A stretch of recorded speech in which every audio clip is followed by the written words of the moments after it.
Let's play a bit of real or overreaction there. Starting with the Bulldogs. Yep. Luke Beveridge is fighting for his job. Real or overreaction? No, not this year. That's an overreaction. Big overreaction. A couple of people in the media saying he should be sacked now. I think that's ridiculous, only my opinion. They've got some work to do. They've got to reset their football department, and that might include Chris Grant.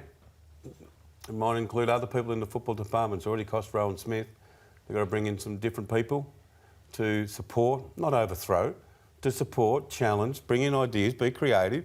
This is what football clubs do. You can go down the one avenue, Jared, and throw everything out, or you can say, no, hang on. This guy's proven he can coach. Now, has he lost his way in some way? Or he's lost direction or whatever, and the team's what's... We're not throwing it all out. Righto, stop, put everything on the table, and let's all work together. That's what good football clubs do. Let's work together and see how it goes. He's got a year. There's pressure on Luke Beveridge. There's no doubt about that. So he's got 2 to run. This is the extension kicks in at the end of this season.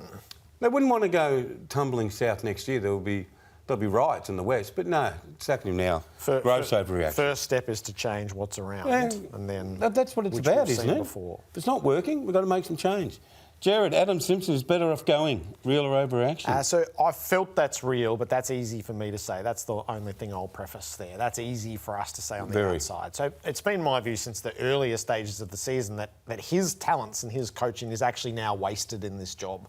There's been a lot of losing done already, but the next 2 years are actually the grim time. That's when winning is going to be so hard to come by while you go super young and develop. And I think there is a threshold to what can be absorbed on that front. To watch him on Sunday was to see a coach that was fully dialed in and enjoying the challenge in front of him. He hasn't always looked like that this year, but I do think I'm a bit weary of West Coast sending out press releases that say essentially we haven't sacked him yet. No, that's come bullshit. on. That is just get to do whatever you think is right. They're treating him appallingly, mate. And our boards at football clubs have a terrible habit of this. They're treating him like he's an outsider.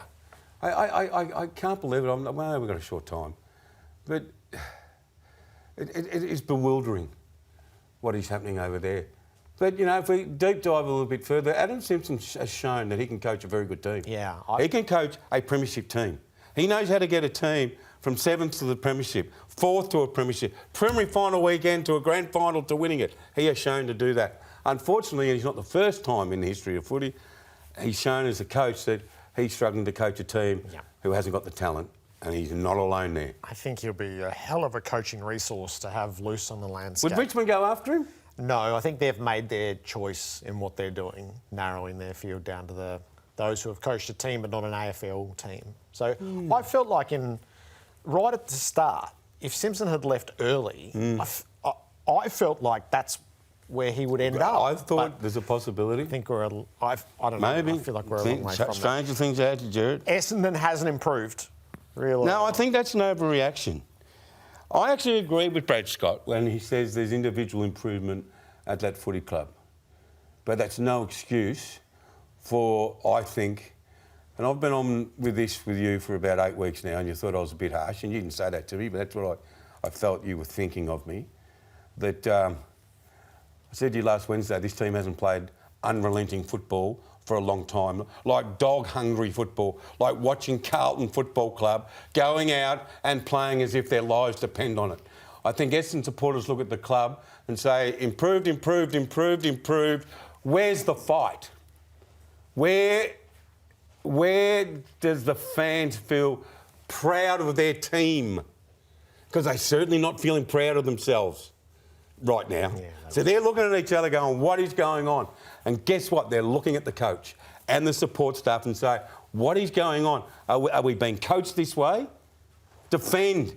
Do some fundamentals before we start going, let's go chip, chort, crack in.